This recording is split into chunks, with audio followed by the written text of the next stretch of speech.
Hey, what's going on, students? Let's do example 1 from the 4.2 to 4.4 notes.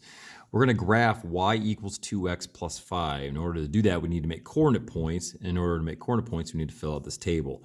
So the hardest part about graphing these sometimes is just picking x coordinate points to put into our equation. So the best coordinate points to use most of the time is good old-fashioned -2 to +2. So these are going to be our 5 inputs. Where do we put them? We're going to put them in this part of the equation, the 2x plus 5. So I'm going to rewrite these really quick. I like to fill in one whole column at a time.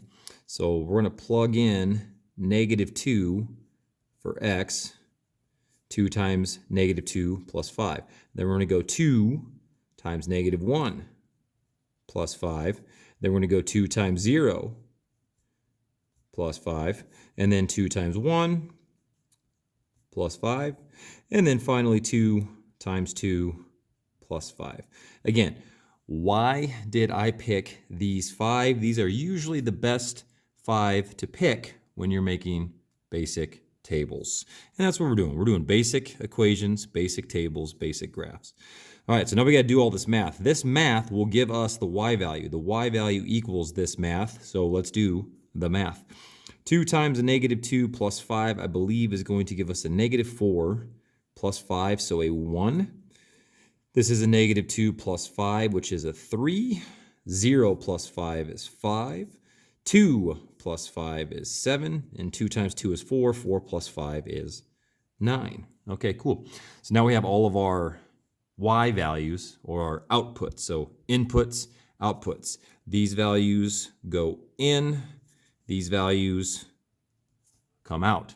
And together, they make coordinate points. So we have a -2, comma 1, -1, comma 3, 0, comma 5, 1, comma 7, and 2, comma 9. All right, so let's plot these coordinate points and see what our graph looks like. -2 and 1 over 2 up 1 is right about there. -1 and 3 is over 1 up 3. 0, 5 is freeze up 5.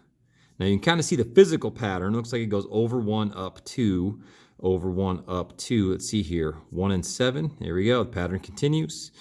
Over 1 up 2. Now some fun things. We're not going to spend too much time on this. But if you look at the graph, there's a couple of things I want to highlight.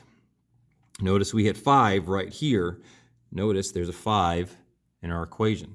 Notice the coordinate points went over 2 up 1, over 2, excuse me, I take it back, over 1 up 2, over 1 up 2. Weird, there's a 2 in our equation. Interesting how that works out. Where was I at? Oh, next thing, sorry, I thought the video had stopped for a second, I kind of panicked. Oh yeah, we got the coordinate points, now we can play connect the dots, and we can graph our line. So whatever type of straight edge device you have, hopefully you have one somewhere. This is the best I could find. I wasn't prepared. I'm just grabbing what I can see. And hopefully this works out pretty good. There we go, not too bad. All right, I just graphed my equation. Now what type of equation is this? This would be considered a linear equation because it's a straight line. Looks like I missed a couple of coordinate points.